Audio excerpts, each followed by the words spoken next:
એક ફરિયાદ નોંધાઈ છે આરોપીની ધરપકડ કરવી, શું આખી વિગત છે ને કઈ રીતે તપાસ?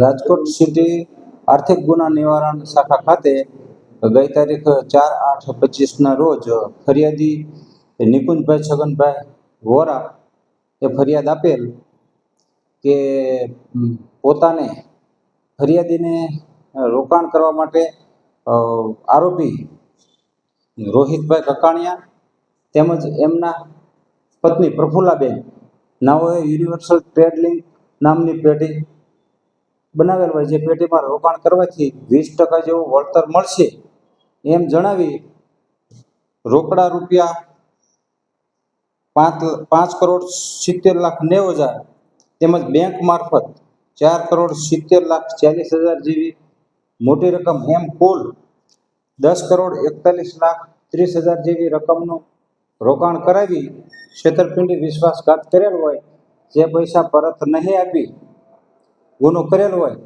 જેઓને બંને આરોપીઓને અટક કરેલ છે અને રોહિત કકાણિયા નાઓના તારીખ 11/8/2025ના કલાક 11:00 સુધીના રિમાન્ડ મંજૂર થયેલ છે. આગળની તપાસ ચાલુ છે.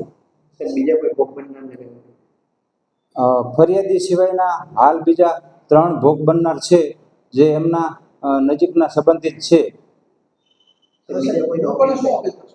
લોકોને અમે અપીલ કરવી છે કે આમાં જો કોઈ બીજા વધારે ભોગ બનનાર હોય તો એ રાજકોટ સિટી EOW આર્થિક ગુના નિવારણ શાખા ખાતે આવી અમારો સંપર્ક કરે.